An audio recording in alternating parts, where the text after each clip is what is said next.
Hello?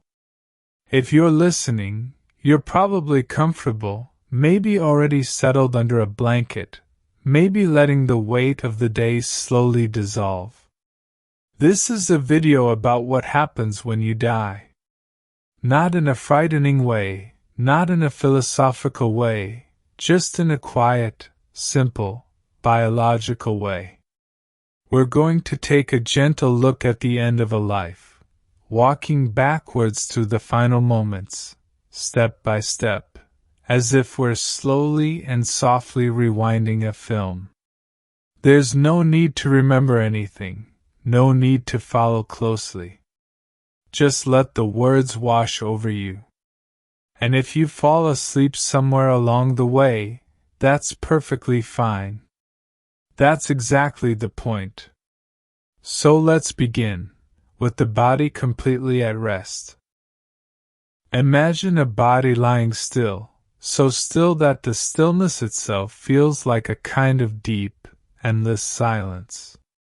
There's no movement in the chest, no flutter of a pulse at the wrist, no subtle shift of the head on the pillow. The face is relaxed, the jaw slightly open, the eyes closed. The skin is beginning to cool, losing its usual warmth, degree by degree, like a cup of tea left on a bedside table in a quiet room.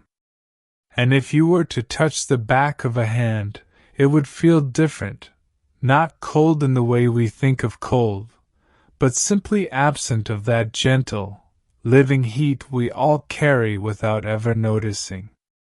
This is the body after death, the final state, the place where our backwards journey starts. It's not a dramatic state. It's not like the movies. It's just a body, resting, having finished everything it once did. The heart isn't beating. The lungs aren't filling. The brain is utterly silent.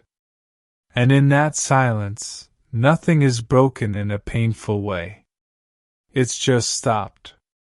Think of a clock that has run out of its winding, its hands motionless, not because it was smashed, but because the energy that turned the gears has simply been spent. That's the starting point. Now, if we step back a little further, just a moment before this complete stillness, we find the very last breath. Before we do that, though, let's just stay here for a moment and notice something about this stillness. There's a phenomenon called algor mortis, the cooling of the body after death. It sounds very clinical, but it's just a steady, peaceful equalization. The body slowly gives its warmth back to the room, degree by degree, until the temperature matches the air around it.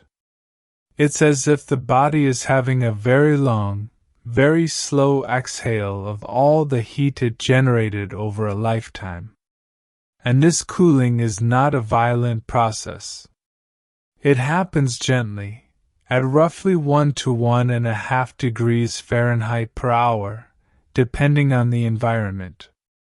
So if you imagine someone lying in a cool room, it might take about 12 hours for the body to feel cool to the touch.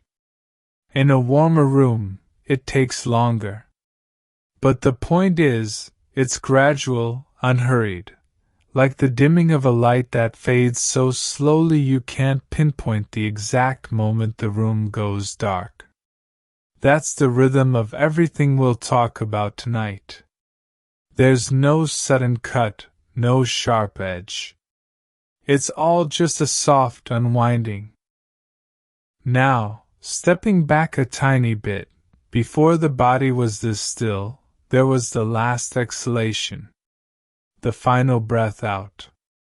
If you've ever watched someone fall asleep and noticed how their breathing gets shallower and shallower until you can barely see it, the last breath is even softer. It's not a gasp or a struggle. In the vast majority of cases, it's simply a breath that doesn't come back in. The chest rises, it falls, and then it just doesn't rise again. The air that leaves the lungs is warm and slightly moist, carrying a little bit of carbon dioxide, a little bit of the body's final chemistry. Once that air leaves, the lungs collapse very gently, not in a violent way, but like two balloons that have been untied and are slowly, peacefully deflating. The tiny air sacs inside the lungs, called alveoli, which once expanded like millions of little bubbles every time you breathed in, now rest. And what's interesting is that even after the last breath, there can be a tiny bit of air still trapped in the lungs. It doesn't go anywhere. It just sits there, absorbed slowly into the surrounding tissues over time. But to the outside observer, the person has stopped breathing. The quiet in the room becomes absolute. Before that last breath, there was a period of very irregular breathing, what's sometimes called Cheyne-Stokes respiration.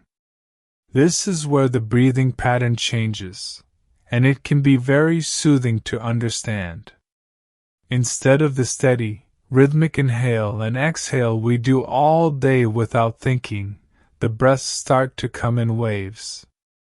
There might be a few shallow breaths, then a pause that lasts 5, 10, sometimes even 20 seconds, and then a deeper breath, as if the body is reaching for air without any urgency, and then the pattern repeats, getting slower, the pauses getting longer, until eventually the pauses just win.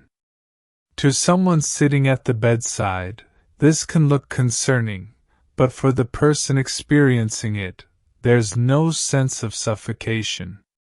The brain's respiratory centers are simply winding down, like a music box that's almost done playing its tune.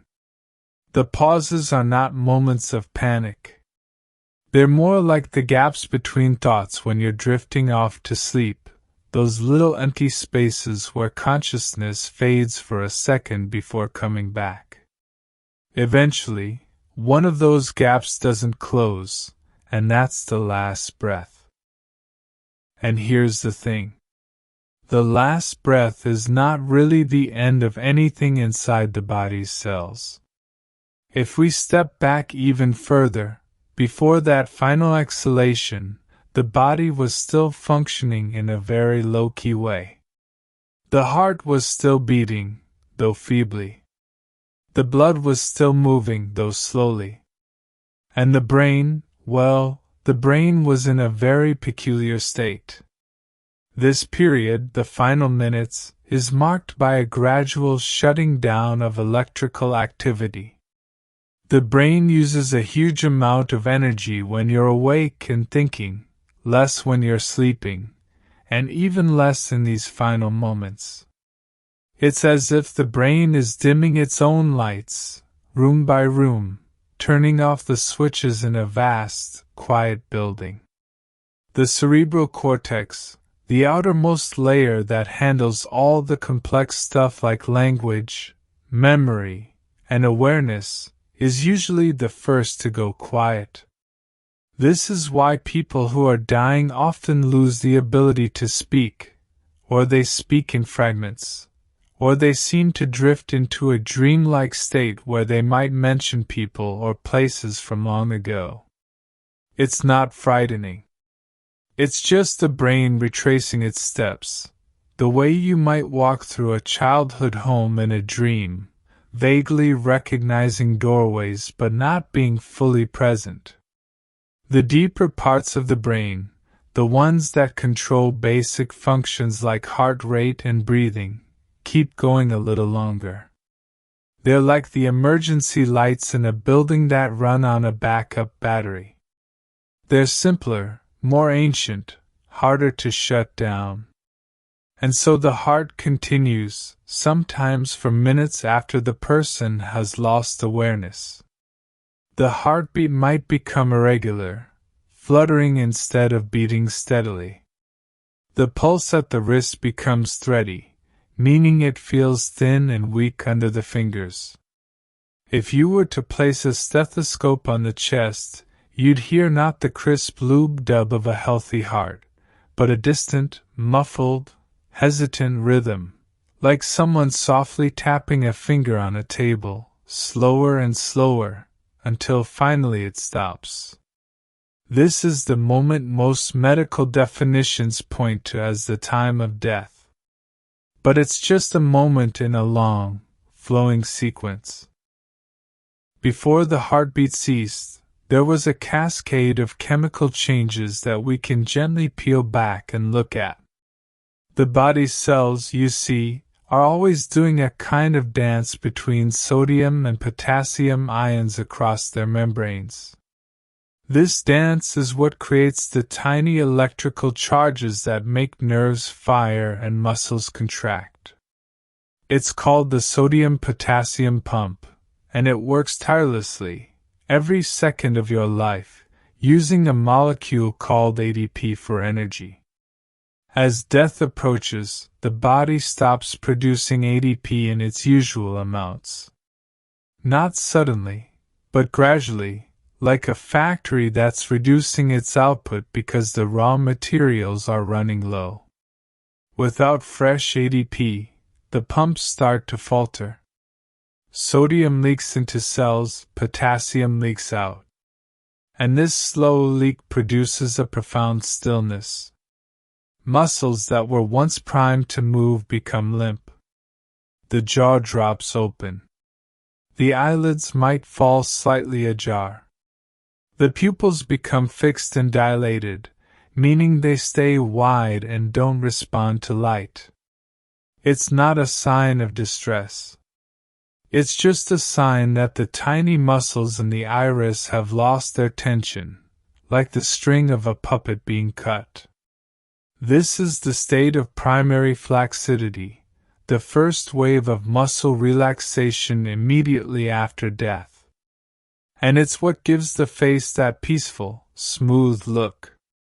All the tiny tensions we carry, the slight frow of the brow, the set of the mouth, they all melt away. It's perhaps the most honest rest the body has ever known. If we step back a little further, before the ATP pumps began to fail, the body was in a state of pre-active dying. This is a phase that can last hours or even a day or two, and it's marked by a gradual withdrawal from the outside world. The person might sleep much more, and when they're awake, they might be confused or seem to be in two worlds at once. They might stop wanting food and water. And this part can be hard for loved ones to witness, because we associate eating and drinking with living, with comfort. But for the body, refusing food is actually a very natural, very gentle way of easing the burden. Digestion takes energy. Processing fluids takes energy.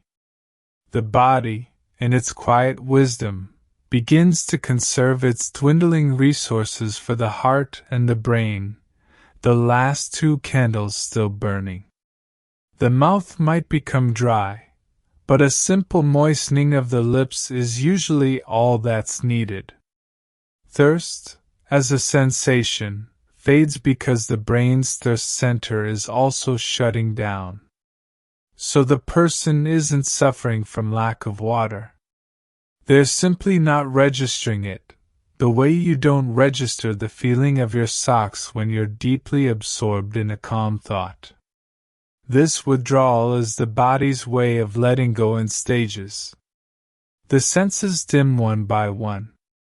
Touch might be the last to go. Even when the eyes are closed and the voice is silent, a hand held in another hand can sometimes elicit a slight squeeze, a faint flicker of response. But it's a reflex, a muscle memory, the very last echo of connection that the nervous system can produce. And then that too fades. Now, if we step back even further, before this withdrawal, the person was fully conscious, and their body was actively battling something, or simply aging. The process of dying usually begins long before those final hours, often days or weeks earlier, with a general slowing down.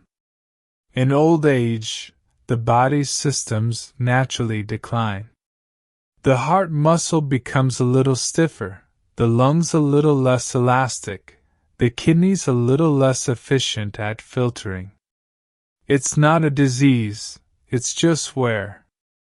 Think of it like a very old, beloved car that's been driven gently for hundreds of thousands of miles. The engine still turns over, but it takes a little longer to start on a cold morning. The shocks don't absorb bumps as smoothly. The paint is faded in places. Everything still works, but with a softer, quieter effort. In the same way, an aging body gradually becomes a less energetic place. Cells don't divide as readily. The immune system is slower to respond. And then, often, there is a final event, a fall, an infection, a stroke, that tips the balance. But even then, it's not a sudden catastrophe. It's more like the car finally rolling to a stop on a gentle slope. You might not even notice the exact moment the motion ceases. You just realize, eventually, that the wheels are no longer turning. Let's talk about the heart again, because it's such a central character in this story. The heart, that fist-sized muscular pump, beats about 100,000 times a day, every day, for decades. Over an average lifespan, that's around 2.5 to 3 billion beats. Each beat is a coordinated squeeze that pushes blood out to the lungs to pick up oxygen, and then out to the entire body to deliver that oxygen to every single cell. The cells take the oxygen and use it to make ATP, the energy currency we mentioned earlier. Then the blood returns, carrying carbon dioxide back to the lungs to be breathed out.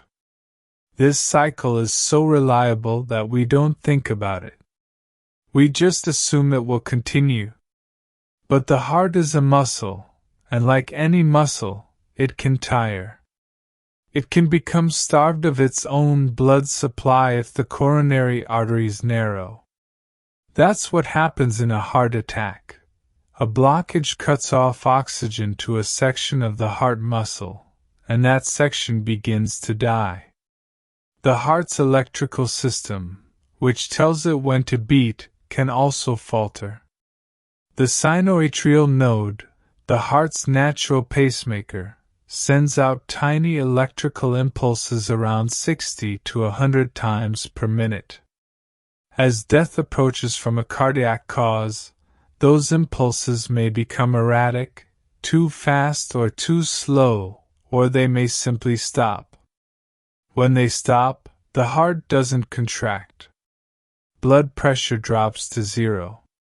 And within about 10 seconds the brain, which is exquisitely sensitive to a lack of oxygen, loses consciousness. This is why people who survive a cardiac arrest often don't remember the moment they collapsed. There's no pain, no panic. There's simply a swift, silent dimming of the lights.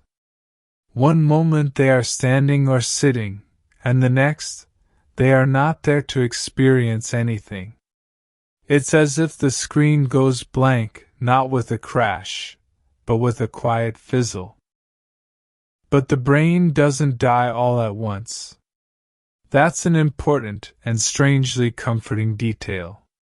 After the heart stops, the brain still has a small reservoir of oxygen dissolved in its tissues. Neurons can survive for a few minutes without fresh blood supply. During those few minutes, a curious thing can happen. There are countless reports from people who have been brought back from the brink of death, what we call near-death experiences. Now, we're not here to argue about what those experiences mean or whether they point to something beyond. We're simply looking at the biology. And the biology suggests that as the brain's oxygen levels fall, the visual cortex at the back of the brain can become spontaneously active, generating random patterns of light, sometimes interpreted as a tunnel.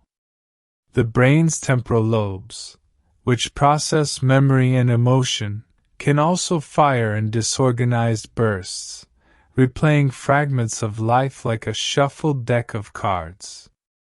The sensation of peace that many people describe might be due to the release of endorphins, the body's natural painkillers, which flood the system in response to stress.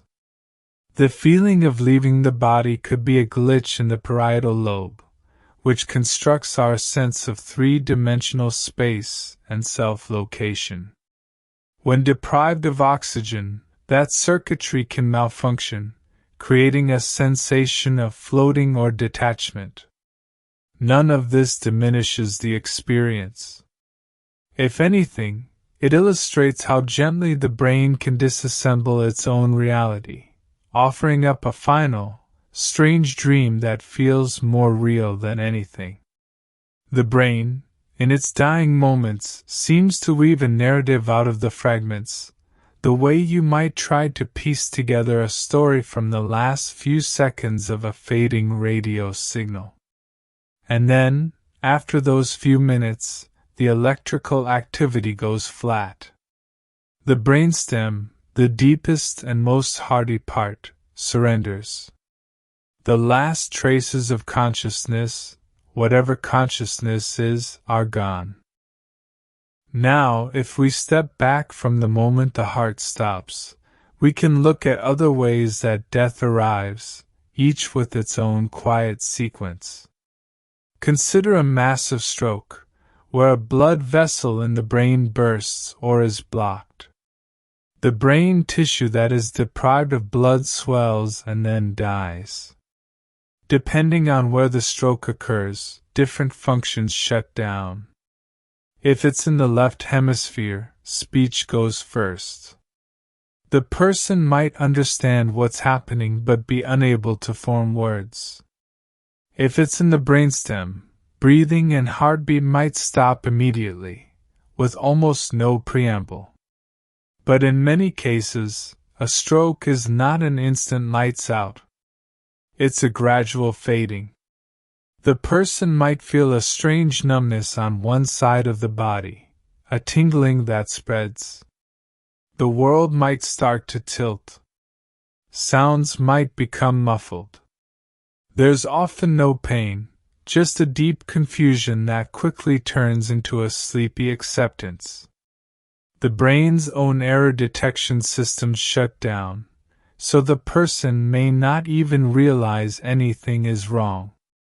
They simply slip from aware to unaware, as smoothly as a boat drifts from a river into a wide, still lake.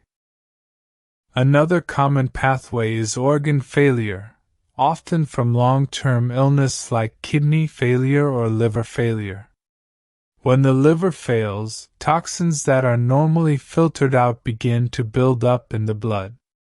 One of these is ammonia. High levels of ammonia can cause hepatic encephalopathy, a condition that sounds frightening but is actually very gentle from the inside.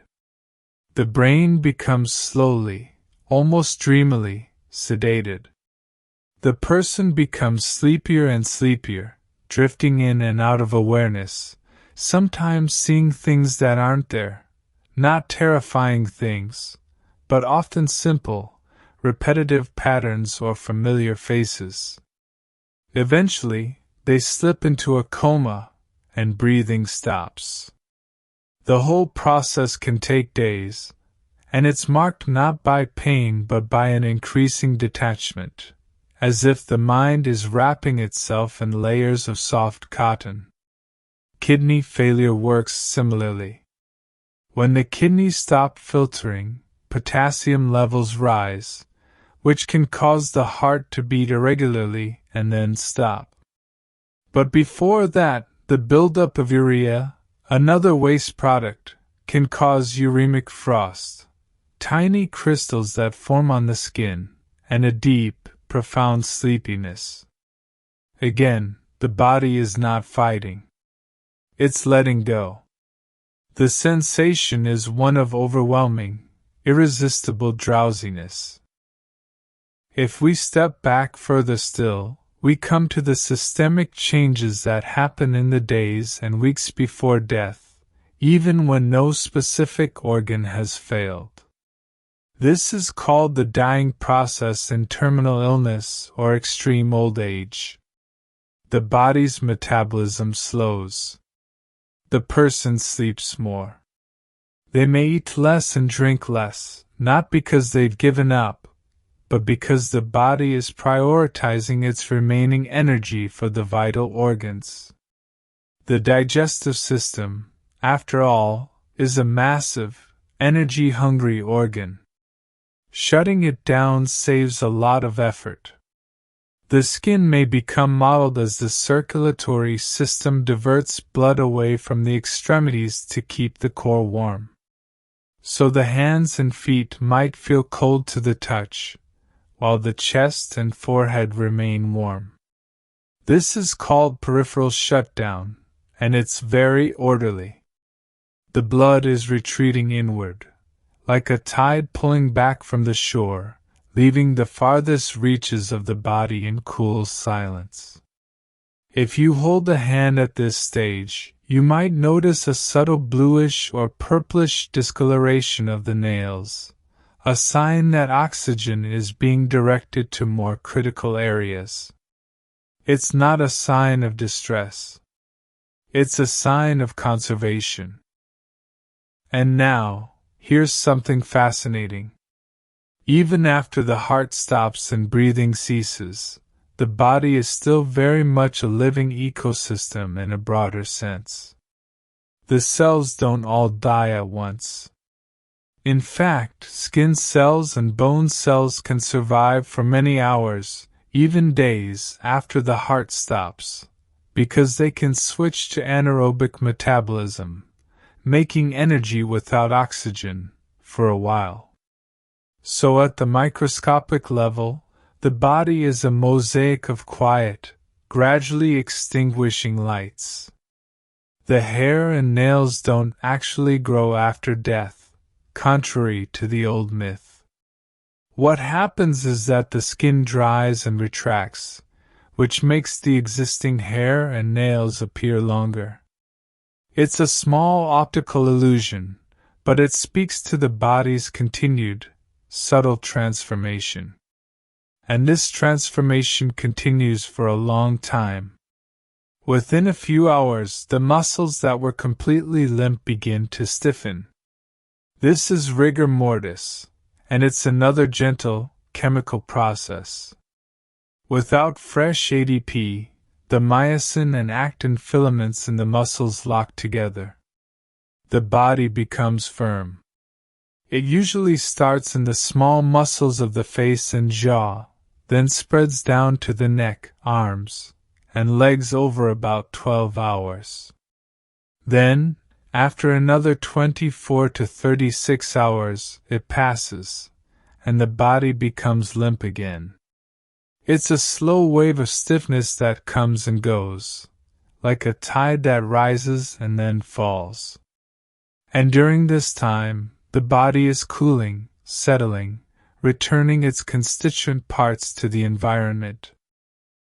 Let's stay with the body a little longer, because this part is often feared but can be understood as a completely natural recycling process. The process of decomposition, when described without horror, is simply the work of billions of tiny organisms that have always been there. Your gut right now is home to trillions of bacteria. They help you digest food, and they live in a mutually beneficial relationship with you. When you die, they don't die with you. They continue their work. And without a living immune system to keep them in check, they spread. They begin to break down the body's tissues into simpler chemical compounds. This is autolysis, self-digestion, but not in a painful way. The person is long past feeling anything. It's an ecological event. The body, which once organized itself into a single, coherent being, now begins to dissolve back into the wider web of life. The carbon in your muscles, the nitrogen in your DNA, the calcium in your bones, all were borrowed from the earth, from the food you ate, from the air you breathed. And they will all return.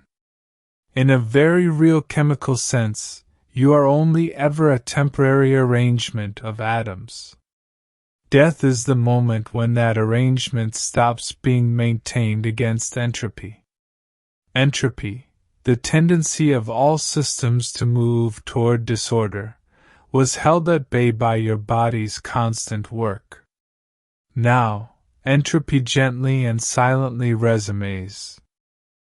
If you were to be buried in the ground, without embalming, without a coffin, your body would very peacefully become a small, rich ecosystem. Within a few days, the body's enzymes and bacteria would cause a greenish discoloration on the abdomen.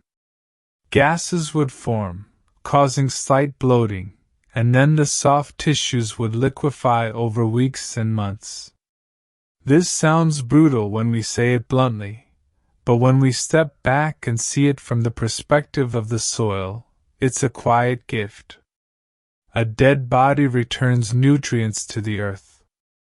The nitrogen and phosphorus in your cells become fertilizer.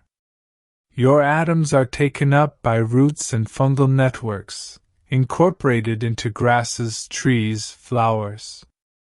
A molecule that was once part of your left hand might, a year later, be part of a leaf on a maple tree. A calcium atom from your femur could end up in a bird's eggshell. In this way, death is the ultimate dispersal, not an ending but a redistribution. The person you were is no longer localized. They become spread out, diffuse, part of the landscape. That's a beautiful thought if you sit with it for a moment. Not a spooky thought, just a soft, ecological one. And if you choose cremation, the process is simply faster, but chemically similar. The intense heat breaks the body down into its basic elements: carbon dioxide, water vapor, and bone minerals, which are then ground into ash. That ash, when scattered, also joins the soil or the sea. The atoms are not destroyed. They cannot be destroyed. They simply change their form. This is the law of conservation of mass. Every atom that was once in your body has existed for billions of years and will exist for billions more. They were born in the heart of ancient stars that exploded and scattered their elements across the galaxy. So when you look at the night sky, you're looking at the origin of your own atoms. And when those atoms leave your body, they return to that vast, cosmic cycle. But we've moved ahead of ourselves.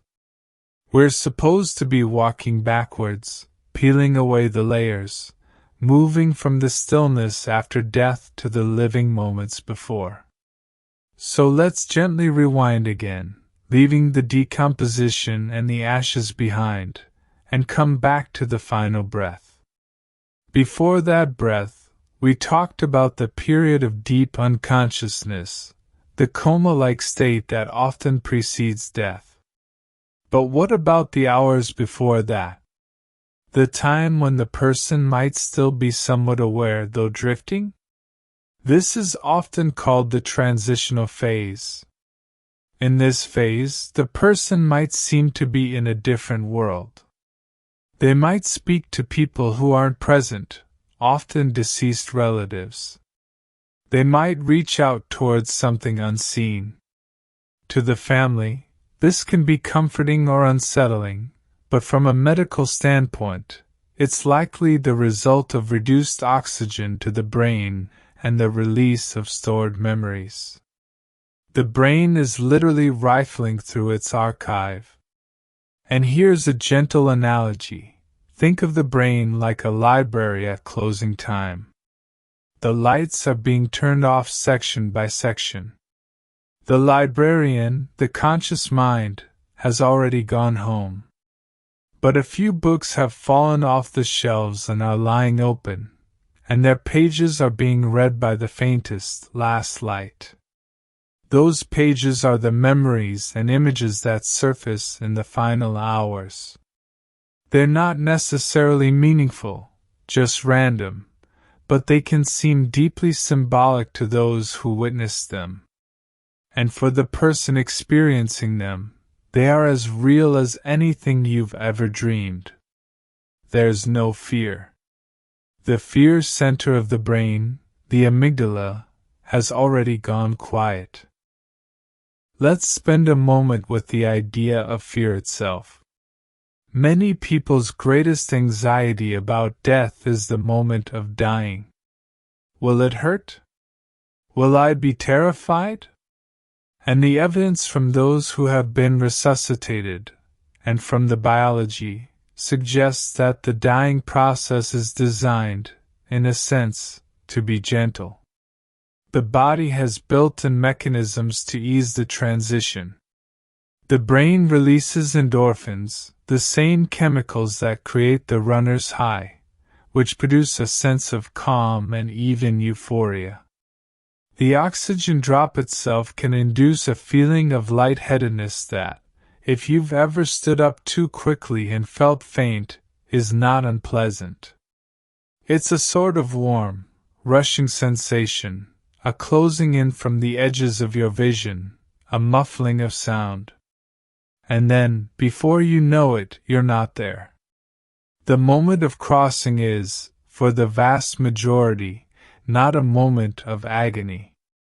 It's a moment of slipping, like when you're trying to stay awake during a very boring film and you keep losing seconds, then minutes, until finally you're not watching the film at all. You're just asleep. Now, we've talked about the physical body quite a lot. But let's step back even further, into the living person who is still active, still eating, still walking around, but who may be nearing the end of their life due to age or disease. What does that look like?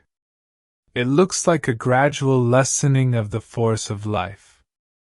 And that can be a very peaceful, very reflective time. You might have heard of the term, slowing down, in the context of the elderly. That's exactly what it is.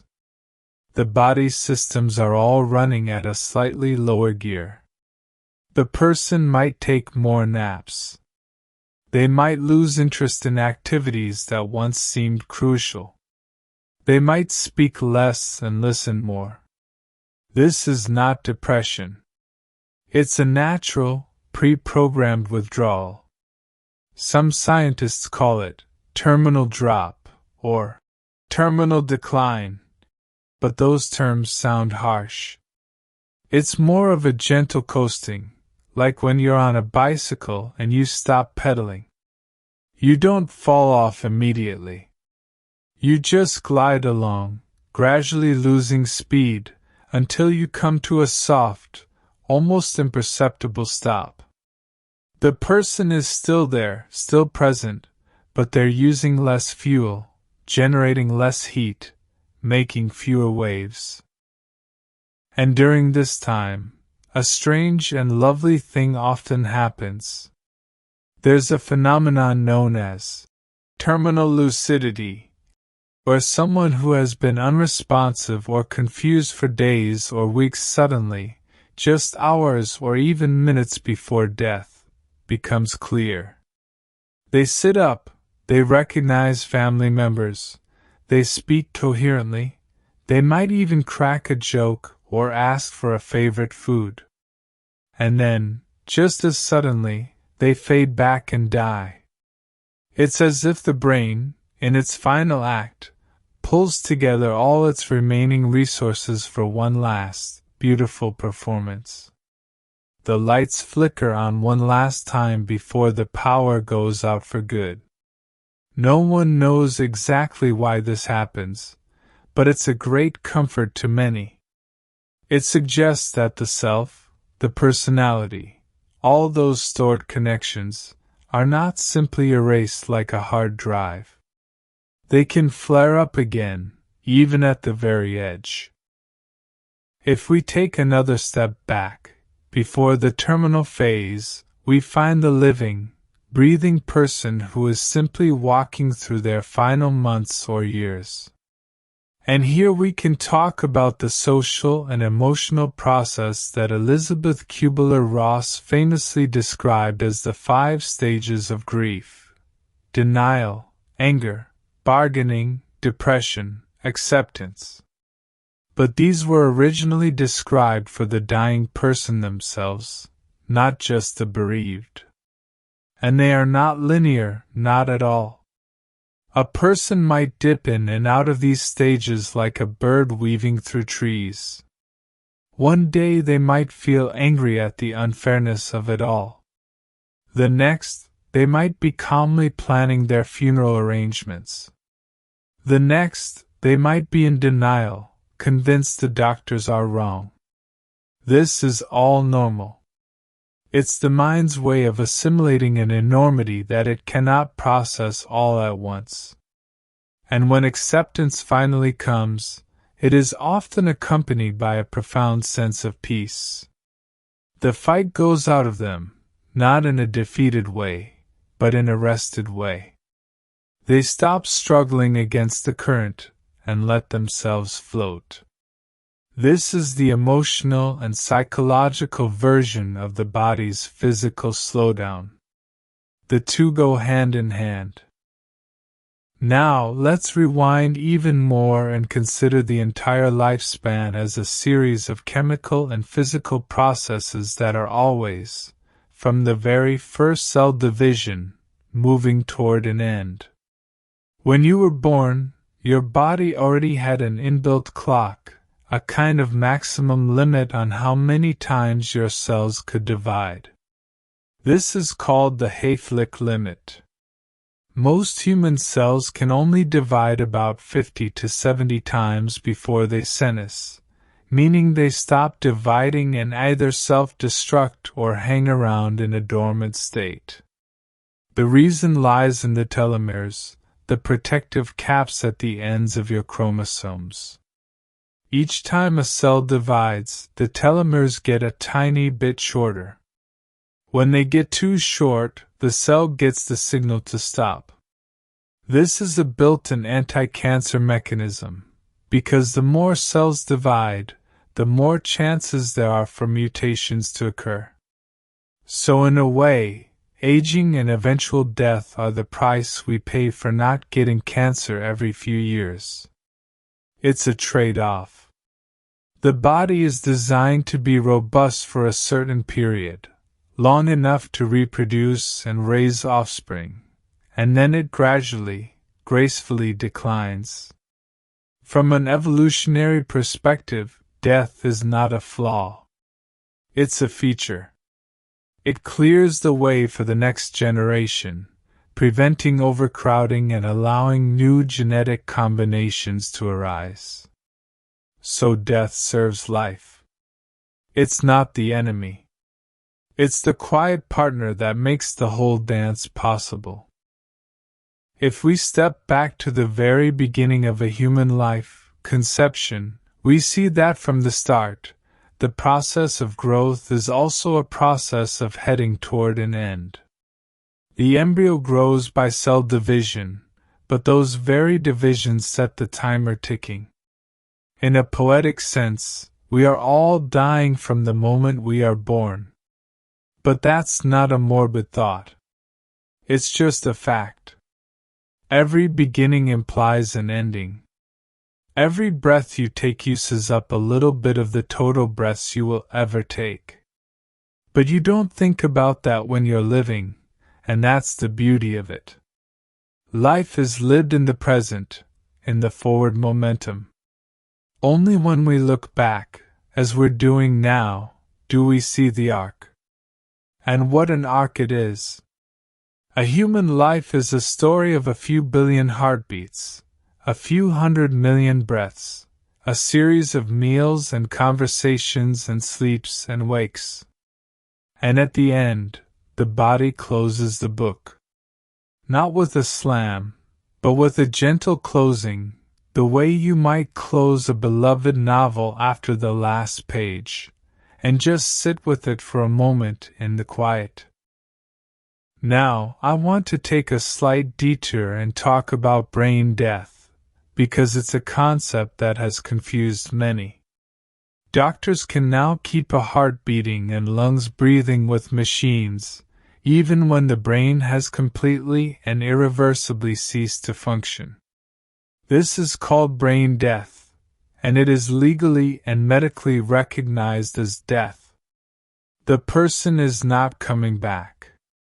But the body can remain warm, the chest can rise and fall, the heart can beat, for days or even longer with mechanical support. This creates a strange liminal space for families. The person looks like they're sleeping. But the person, the conscious self, is gone. The brain has liquefied in some cases, or become completely without electrical signal. This is the end point of the dying process we've been tracing backwards.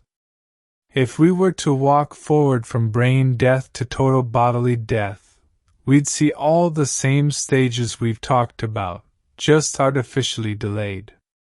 Eventually, the machines are turned off, and the heart stops.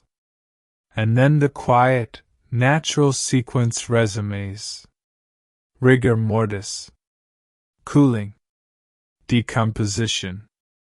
But the interesting thing is, for the person themselves, there is no difference between dying on a ventilator and dying in a field. The conscious experience, if there is any, ends when the brain stops. And that, as we've seen, can be a very gentle, dimming process. Now, what about the other side? What about the possibility that consciousness does not end? This is a sleep video, so we're not going to delve into religious arguments or spirited debates. We're simply going to note, calmly, that human beings across every culture and every era have felt that there is something more. Whether that's a soul migrating to another realm, a reincarnation into a new body, a merging with a universal consciousness, or simply the ineffable continuation of some essence, we can't say. But we can observe that the belief itself is a comfort. And perhaps, at the moment of death, the brain generates an experience that feels eternal. Time is a construction of the brain. When the brain is dying, the perception of time can slow down or expand. Those few minutes of lingering brain activity might feel, subjectively, like an eternity of floating, of reviewing one's life, of moving through a tunnel of light. So even if there is nothing beyond the physical, the final experience might be one of profound, timeless peace. That's a thought worth holding gently. Let's now return to the physical process, stepping back from brain death to the events that lead up to it. We talked about the heart stopping and the brain dying a few minutes later. But what if death comes from a severe infection, sepsis? In sepsis, the body's immune system overreacts to an infection and begins attacking its own tissues. The blood vessels dilate, blood pressure falls, and the organs start to fail one by one. This can lead to septic shock. The person becomes confused, then unconscious. The skin becomes warm and flushed at first, then cool and mottled. The breathing quickens, then becomes irregular. The heart races, trying to compensate, and eventually tires. The entire process is a cascade. But for the person, there is usually no pain, just a feverish, dreamy state that deepens into unconsciousness. The brain is protected to some extent by the blood-brain barrier, but eventually toxins and low blood pressure take their toll. It's a slow, inexorable slipping under, like sinking into a fever dream and never coming out. Not terrifying. Just very, very sleepy. Or consider a catastrophic injury, a major trauma with massive blood loss. The body has a hierarchy of survival. When blood volume drops, the vessels in the less essential areas constrict. The skin, the muscles, the gut, all sacrifice their blood flow to keep the heart and brain perfused. This is called hemorrhagic shock. The person becomes pale, cold, clammy. They might feel a growing sense of weakness and confusion. There's a great thirst, because the body is desperately trying to replace the lost fluid. But consciousness fades gradually. There's no pain from the blood loss itself, only from the initial injury, and even that can be muted by the body's endorphin release. The final moments are a quiet, distant feeling, like watching a scene through a long, dark tunnel. And then nothing. The body can survive a surprising amount of blood loss, but beyond a certain point, the heart simply has nothing to pump. Every one of these pathways leads to the same threshold, the cessation of circulation and the consequent oxygen starvation of the brain. And from that point, the process we've already traced takes over. So you see, there is a unity to dying, regardless of the cause. The details differ, but the core sequence is shared. And that sequence is characterized by a gradual lessening, a dimming, a withdrawal. It is the great common denominator. Every one of us will take that walk, eventually. The thought can be a source of anxiety, but it can also be a source of connection. You share this destiny with every human who has ever lived, with every animal, with every living thing. Death is the most universal of experiences, even more universal than birth, because some things are born and some are hatched and some simply divide, but everything that lives eventually dies. And we are here, you and I, alive together at this moment, sharing this quiet exploration. That's rather beautiful. If we step back further in time, to the very origins of our understanding of death, we find that early humans treated death with great care. Burial sites from tens of thousands of years ago show bodies carefully arranged, sometimes with flowers, with tools, with personal items. It suggests that even our most distant ancestors saw death not as a simple end, but as a passage. The Neanderthals, our cousins, buried their dead with pollen, indicating they laid flowers on the graves. We have been honoring our dead for as long as we have been human. That impulse is deep within us. And in this backwards journey, we can see that the modern medicalized view of death as a failure is actually a very recent development. For most of history, death was a familiar, accepted part of life. It occurred at home, surrounded by family. The body was washed and dressed by loved ones. It was a communal event. The removal of death from everyday life, into hospitals and behind curtains, has made it seem alien and terrifying. But it's not alien. It's as natural as birth, just at the other end of the arc. So let's rewind once more, to the moment just before the final illness or event. The person was alive, perhaps enjoying a meal, perhaps taking a walk, perhaps sleeping peacefully beside someone they loved. The fact is, most people do not know they are dying until very near the end, even if they are ill. The body hides its decline well. The liver can lose a large portion of its function before symptoms appear. The kidneys can be running at 10% capacity, and you might only feel a little tired. The heart can be severely clogged, and yet you might have no chest pain until the final day. The body is a master of compensation. It reroutes, it redirects, it makes do. And so, when the end does come, it's often a surprise, but not to the body. The body has known for a while. It's been quietly preparing. The immune system has been slowly dialing down. The metabolic rate has been dropping imperceptibly. The person might have had a loss of appetite, a subtle weight loss, a preference for sitting rather than standing, all of which seemed like signs of just getting older, but which were actually the first, faint ripples of the approaching end.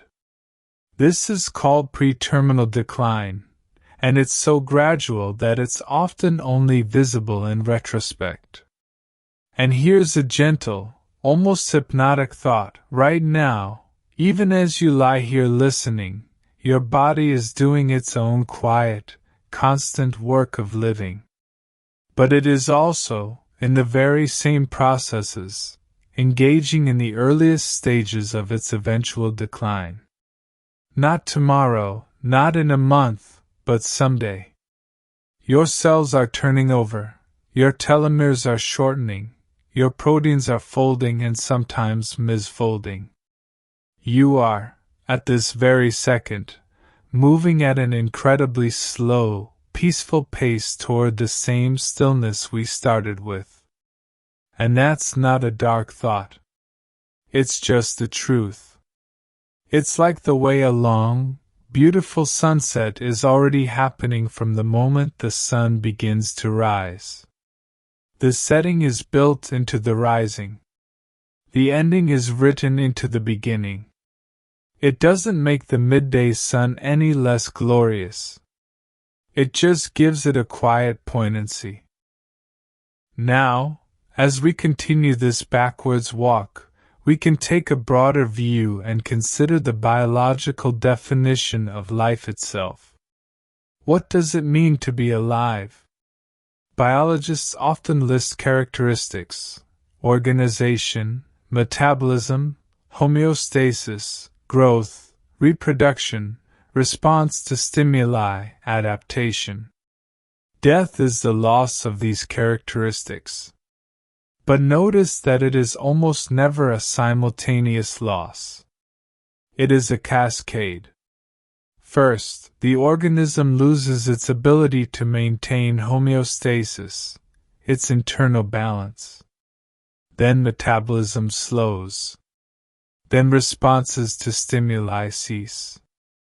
Then growth stops, obviously. And finally, the organized structure breaks down into disorganization. So when we look at the final moments, we're watching the loss of homeostasis. The body can no longer keep its temperature steady, its pH balanced, its ion concentrations right. That's why the last breaths are irregular. The respiratory center in the brainstem is trying to maintain oxygen and carbon dioxide levels but failing. That's why the heart stutters. The pacemaker cells are trying to maintain rhythm but running out of the right ion gradients. It's like a group of musicians trying to play together, as their instruments slowly go out of tune. They're still playing the same piece, but the notes are getting farther apart, the tempo is slackening, and eventually, one by one, they stop. If we step back from the moment homeostasis fails, we come to the period where the body is still fighting, still compensating. You could think of it like a ship taking on water. The pumps are working overtime. The crew is bailing. But the water is coming in a little faster than it can be pumped out. The ship is still afloat, it's still sailing, but it's lower in the water than it used to be. This is the state of chronic illness. Heart failure is a perfect example. The heart can't pump as efficiently as it once did. So the body retains fluid to keep the blood pressure up.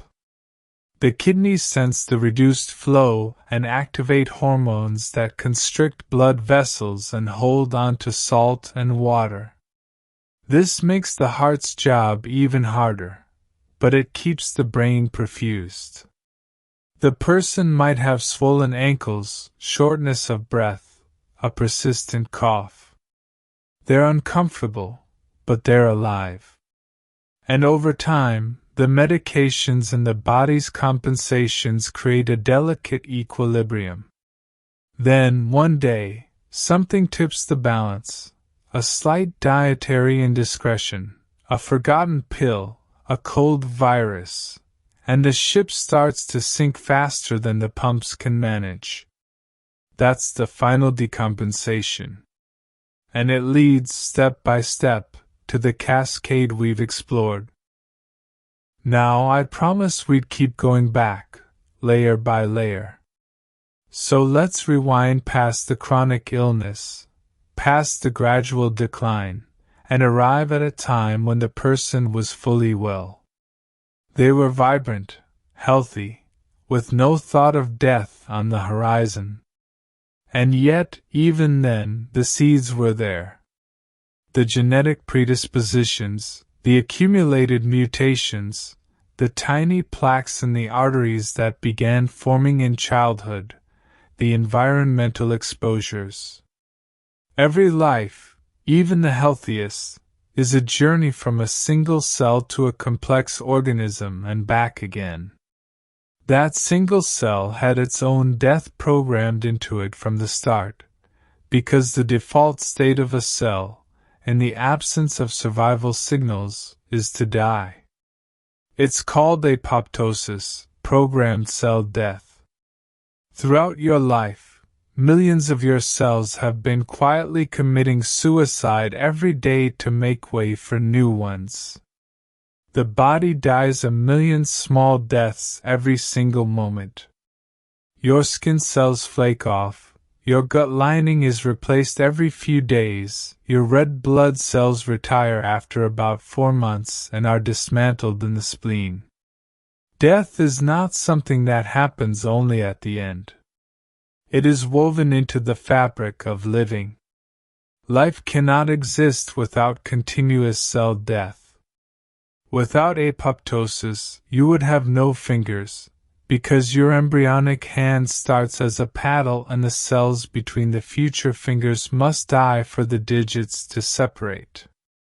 Without apoptosis, you would have a massively overgrown brain, because far more neurons are born than survive. The ones that don't make the right connections are pruned. So death, at the cellular level, is a sculptor. It carves the living form.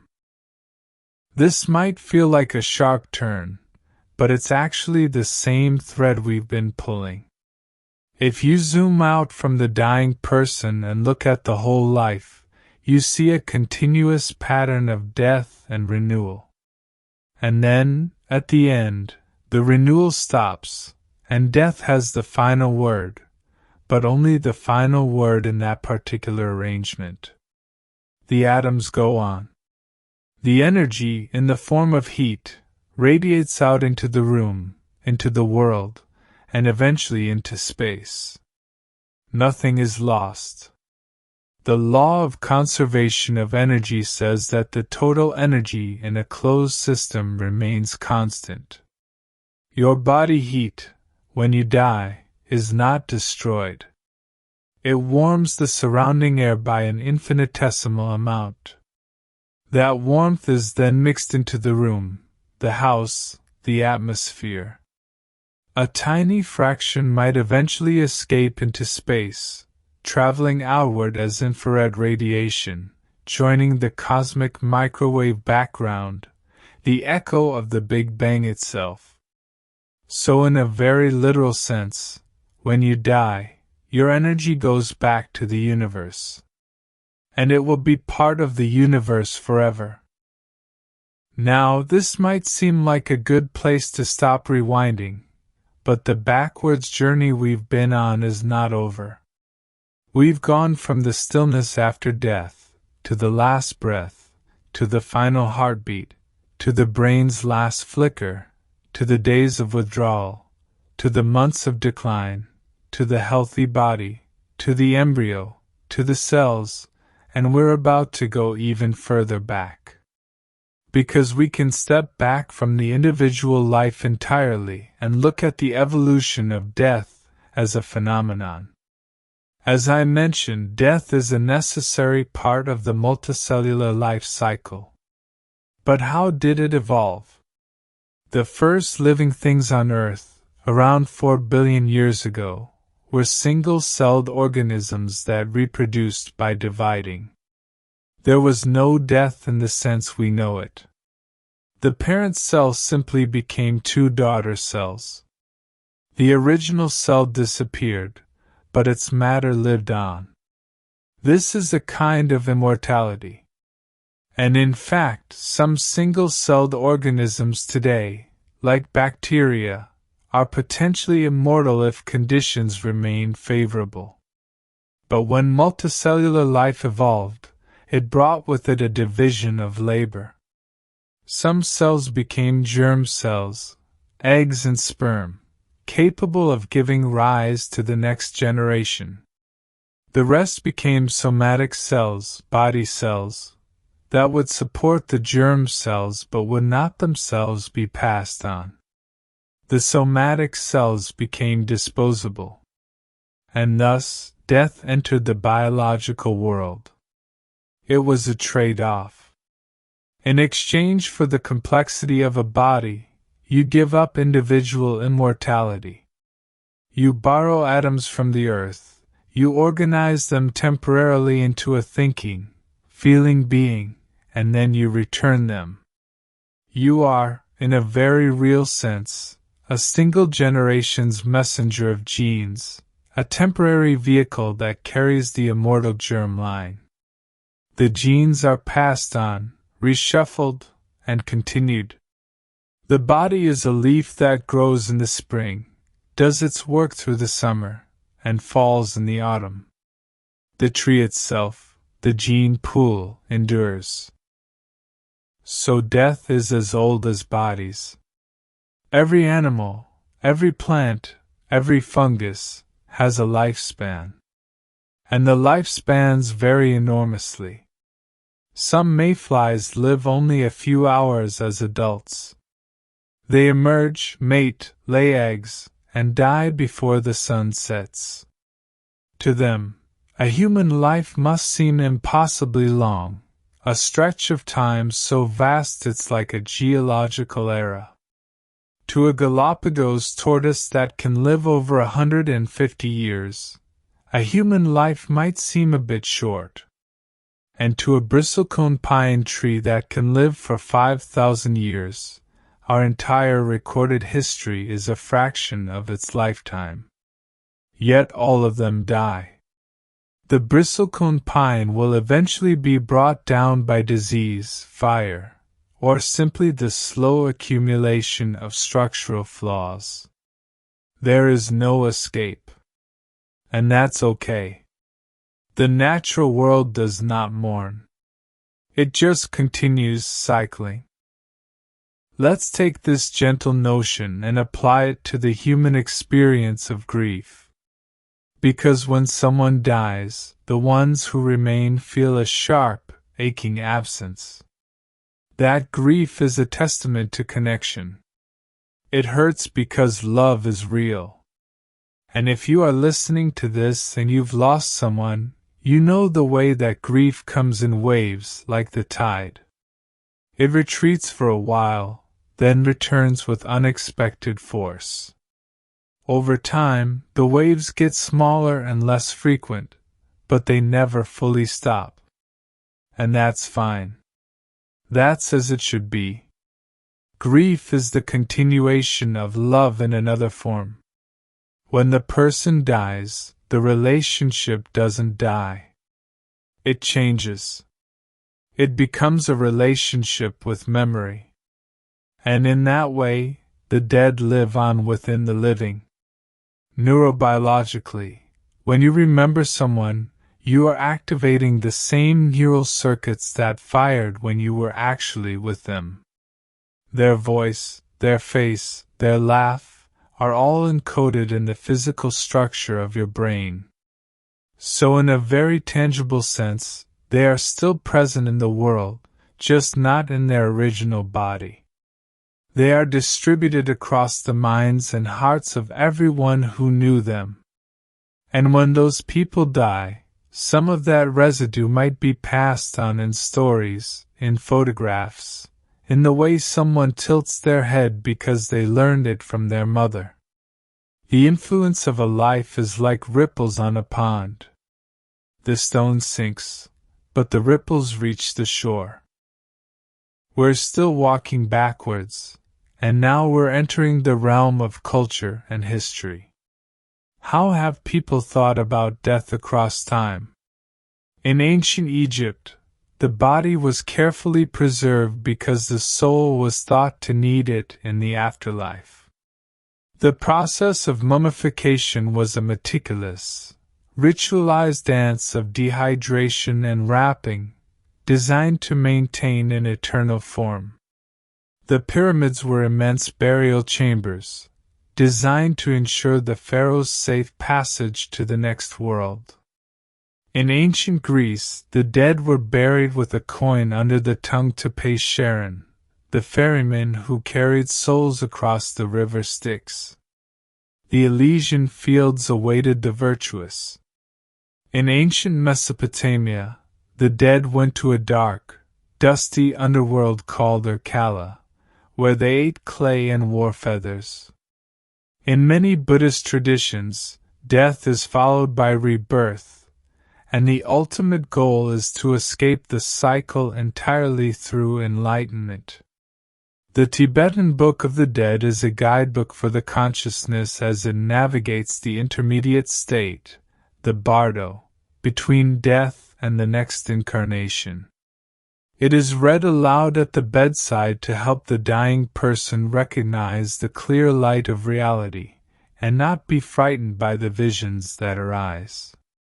In Hindu tradition, the body is cremated by the river Ganges, and the ashes are scattered, returning the person to the cycle of samsara.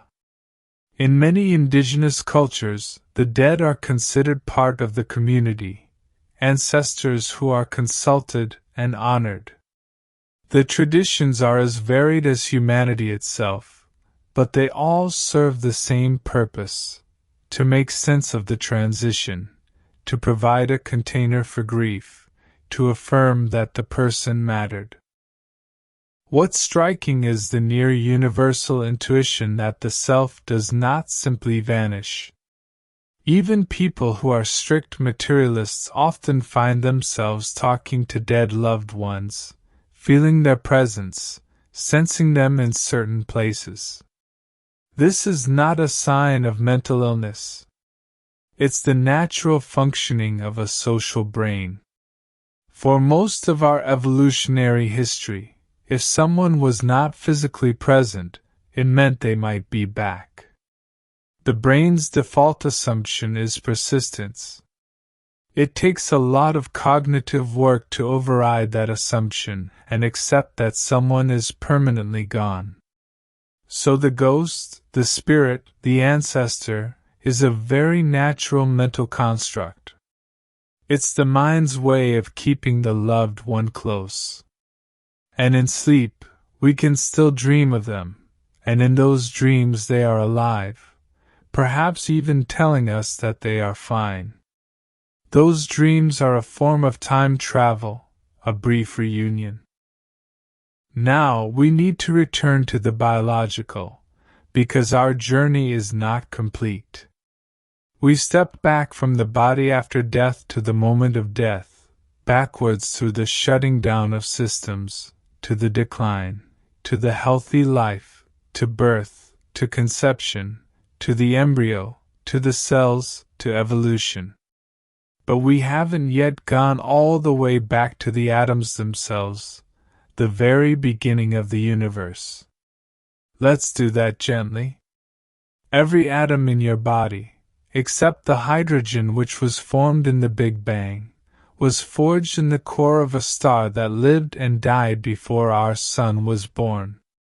When that star ran out of fuel, it collapsed and then exploded in a supernova, scattering those elements across space.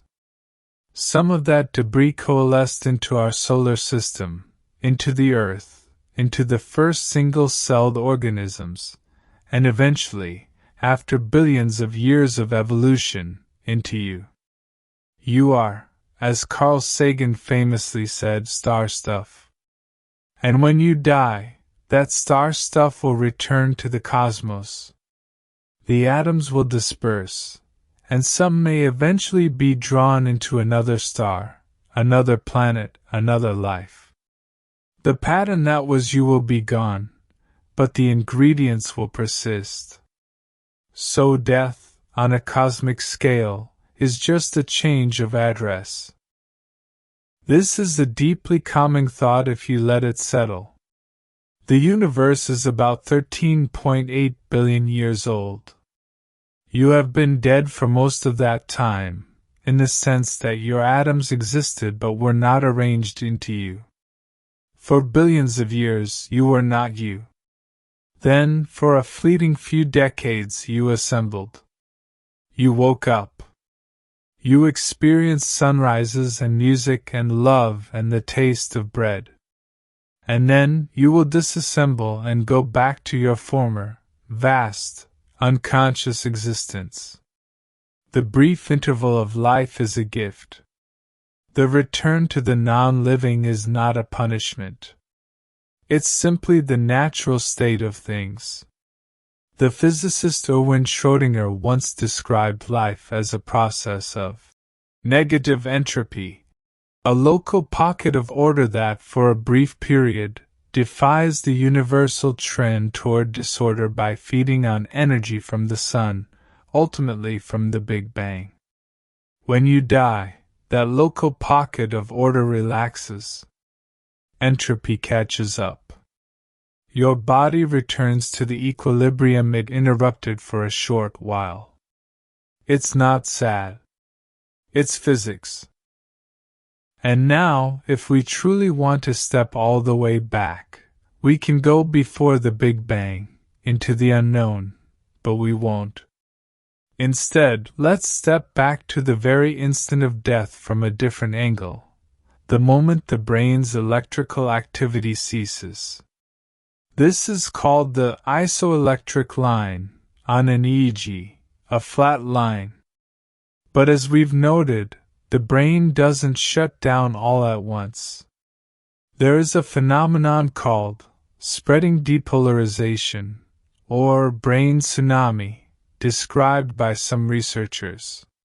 In the minutes after the heart stops, a wave of electrical silence spreads slowly across the cortex. Neurons lose their charge. It starts in one area and propagates at a speed of a few millimeters per minute. It's a final, slow-moving storm, and it completely extinguishes the delicate electrical architecture that held your memories, your personality, your sense of self. And then, all is quiet. The brain is still physically intact, but the software is gone. The hardware is there, but the information is lost. It's like a massive library where all the books have suddenly been erased, the shelves still standing, the building still there, but empty of text. This is the point of no return from a scientific perspective. Now, before this wave, the brain was already in a severely compromised state. The neurons were doing something called anoxic depolarization, firing spontaneously, chaotically, because the ion gradients were collapsing.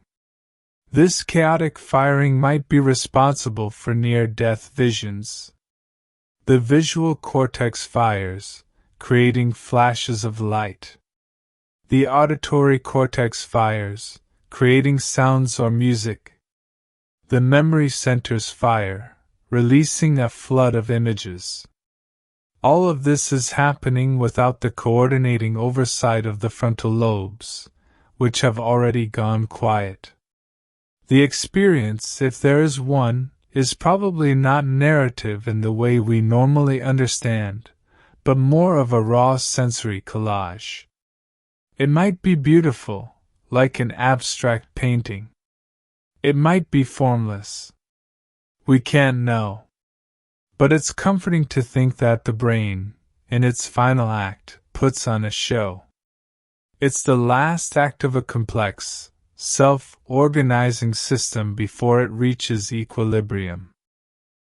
And even before that, when the person was still technically alive but deeply unconscious, the brain was gradually reducing its activity.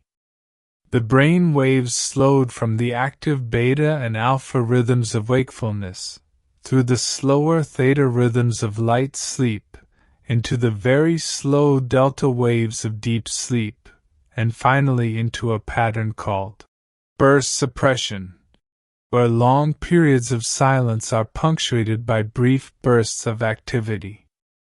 Burst suppression is often seen in deep anesthesia, in hypothermia, and in the dying brain. It's a kind of stuttering, a final, intermittent signaling before the silence becomes permanent. If you were to listen to this pattern through an EEG, it would sound like irregular, soft tapping, with longer and longer gaps between the taps. And then the taps cease.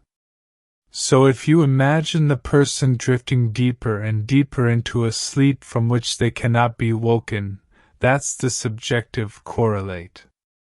The light of consciousness, which was a steady glow, flickers, and then goes out. But notice how many stages there are before the final darkness. It's not a snap. It's a long, drawn-out diminuendo. And that diminuendo begins, in a sense, before the final illness, before the chronic decline, even before the aging process becomes noticeable. Because the brain's cognitive peak is actually in early adulthood. From the age of about 25 or 30, certain cognitive functions slowly, imperceptibly decline. Processing speed, working memory, the ability to learn new things, they all gradually diminish. This is a normal part of aging. But it's also a foreshadowing of the ultimate shutdown. The very same mechanisms of synaptic pruning and reduced neuroplasticity that occur in old age are a soft, distant echo of the final cessation. The candle doesn't just blow out. It flickers and dims for decades. And that's okay, because we adjust. We compensate with wisdom, with routine, with the comfort of familiar patterns. A 90-year-old might not be as quick on a math problem as a 20-year-old, but they have a deep reservoir of life experience that the 20-year-old lacks. So even in the decline, there is a kind of richness. Let's take a moment to just breathe. Notice your own breath, the gentle rising and falling of your chest. This is a biological rhythm that has continued uninterrupted since you were born. Countless breaths, one after the other, a long, woven chain.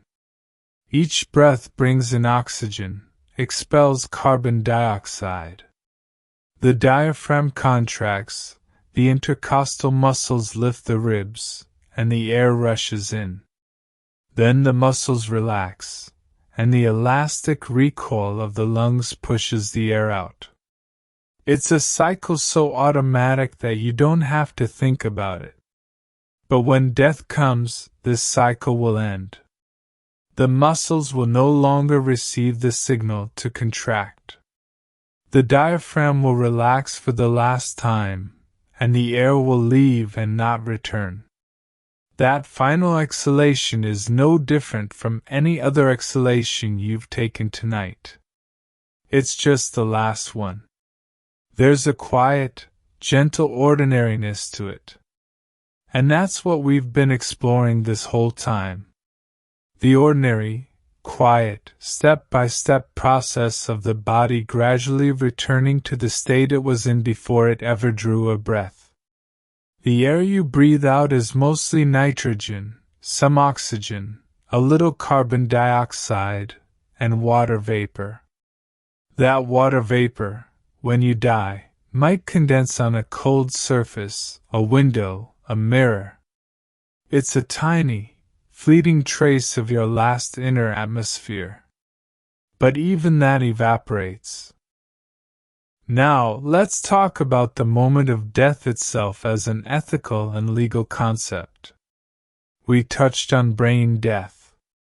In most places, death is defined as either the irreversible cessation of circulatory and respiratory functions, or the irreversible cessation of all functions of the entire brain, including the brainstem. This definition emerged from the need to determine when life support could be removed. But it's a line drawn in a gray area. The process of dying is a continuum. There is no single switch. The nearest thing to a switch is the cessation of the brainstem, because without it, breathing cannot occur spontaneously. But even then, some individual cells may still be alive. So the concept of the moment of death is a human convention, useful for legal and medical purposes, but biologically misleading. There is no moment. There is only a long, gentle slope. And we've been walking up that slope backwards, from the bottom to the top. And even now, as we speak, you are on that slope, just very far from the bottom. You are alive, and the slope is so gradual you don't feel the grade. But it's there. It's always been there. If we continue our backwards walk, we'll eventually reach the very beginning of your life. The moment of conception, when a sperm and an egg fused and created a new, unique genetic code. That single cell, that zygote, had no consciousness, no heartbeat, no breath. It was, in a sense, in a state not unlike death. It had the potential for life, but it was also a tiny, temporary arrangement of molecules that could easily have failed to implant, failed to develop, and been shared without anyone ever knowing. The boundary between life and non-life is blurry at the beginning too. Think about that for a second. Before you were born, you were in a deep, warm, dark place, your mother's womb. You were sustained by her bloodstream. Your lungs were filled with fluid. Your heart was already beating, but the pattern was different. You were not breathing, not eating, not conscious in the way you are now. It was a kind of sleep, a preparation. And then birth. The first breath, a shock of cold air, the first cry, the first taste of independence. And at the end, the process reverses. You leave the world of independence, you stop breathing, your heart slows, and you return to a state of deep, dark quiet.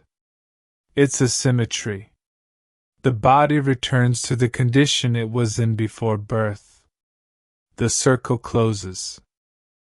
This symmetry is reflected in many spiritual traditions.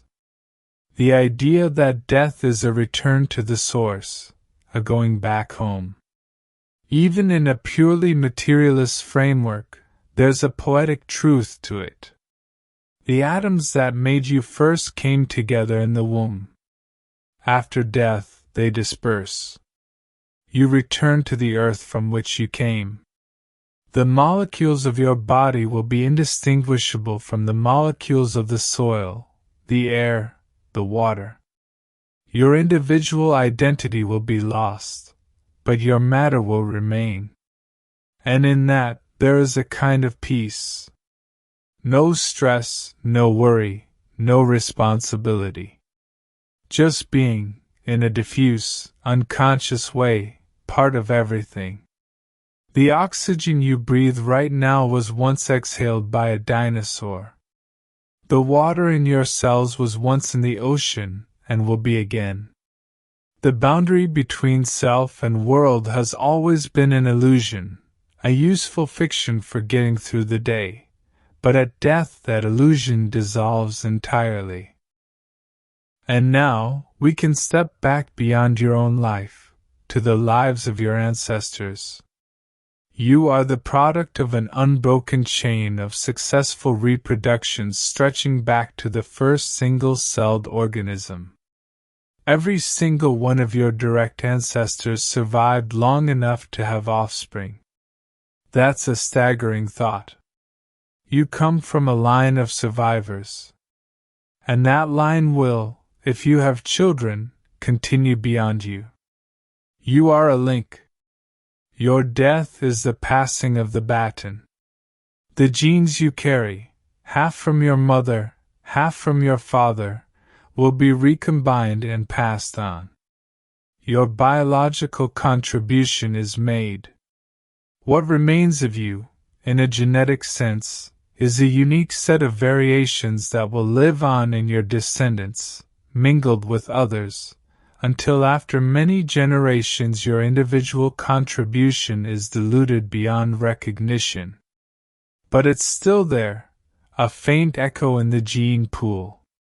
In that sense, a part of you is potentially immortal, as long as the human species exists. And even beyond that, the carbon atoms from your body might eventually be incorporated into other organisms, other forms. The immortality of matter. Of course, most of the people listening won't have all of their direct ancestors in mind, and that's fine. The point is simply that death is part of a continuous flow of life.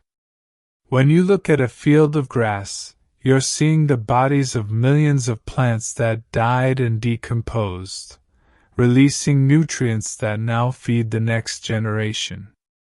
A forest floor is a graveyard of fallen trees, and that very death is what makes the soil rich. So death nourishes life. The two are inseparable. You cannot have one without the other. And if you really think about it, the whole planet is a living system powered by the constant recycling of dead matter.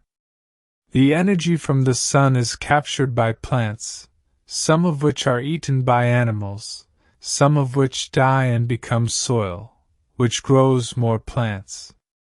It's a circle. You are part of that circle. You always have been. Now we're going to gently, begin to let go of this backwards journey. We've gone all the way from the silent body to the cosmic cycle, and now we're going to slowly, stop rewinding and just sit with the stillness we started with. Imagine, if you will, lying down yourself, completely at ease, just as you are now. Feel the weight of your body pressing into the surface beneath you. Feel the gentle movement of your breath. And then, just for a moment, imagine that breath slowly, softly, coming to an end. Not in a frightening way, but in a peaceful, natural way. Imagine the last breath leaving your body, and your body becoming completely still. Imagine the warmth leaving, degree by degree, as if you are sinking into a cool, quiet pool. Imagine your muscles letting go of all their tiny, lifelong tensions. Your face smooths. Your hands uncurl. Your feet go still. There is no pain, no fear, just a deep, spreading calm. And then, just as we described, the little lights in the brain begin to flicker and go out, one by one. The last thing you feel, if you feel anything at all, is an overwhelming sense of peace, a gentle, welcoming darkness. And then nothing. But not a scary nothing. A nothing like deep, dreamless sleep, where hours pass in the blink of an eye, and there's no sense of time or self. And then, the atoms that were you begin their slow, silent migration back into the world. You become part of the breeze, part of the rain, part of the soil under a great oak tree. You are dispersed, but not destroyed. You are gone, but also everywhere. And this is the end of our backwards walk. We have arrived at the same stillness we started with, but now we understand it a little better, or at least we've spent some time with it. The body is at rest. The room is quiet. The night is dark. And outside, beyond the window, the world continues, as it always has, turning slowly through the stars, carrying all the sleeping, the dreaming, the dying, and the being born. You are part of that turning. Right now you are alive, breathing, listening. And soon you may be asleep, in that little death that gives us a taste of the big one, the one we've been talking about. Sleep is a rehearsal. It's a reminder that letting go can be the most natural thing in the world. So let go, if you can. Let the words wash over you, or let them fade. There's nothing to hold on to here. No test at the end. No need to stay awake. If you're still with me, just let your breathing slow. Let your thoughts drift, unanchored. Think of the quiet body, the cooling skin, the soft, unlit brain. Think of the heart, stilled after so many beats. Think of the great, slow cycle of matter, taking what was once a person and spreading them gently across the earth. There's a deep, ancient comfort in that. It has been happening for billions of years, and it will happen for billions more. You are held by the same process that holds every living thing. Now, as we fade into the final minutes of this recording, I want to leave you with no profound statement, no summary, just a simple, quiet image. Picture a pond at dusk. The surface is like glass. A single leaf falls from a tree above, and it lands on the water, sending out tiny ripples. The ripples spread, growing fainter and fainter, until they merge with the pond and are gone. The leaf floats for a while, then slowly becomes waterlogged and sinks. It settles on the bottom, among the other leaves, and over time it becomes part of the mud, part of the life of the pond.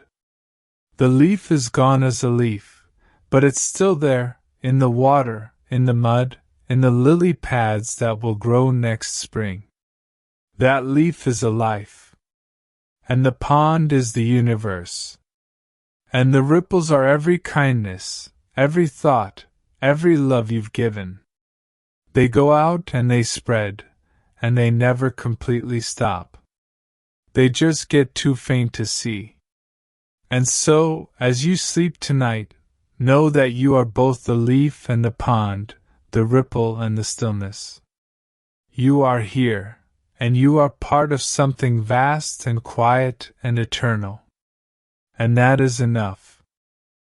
So, if you're still awake, thank you for taking this gentle journey. If you're already asleep, then this is just a murmur in the dark, a dream you won't remember. Either way, you are exactly where you need to be. Sleep well. The world will hold you, tonight and always, until it's time for you to hold it back. Good night.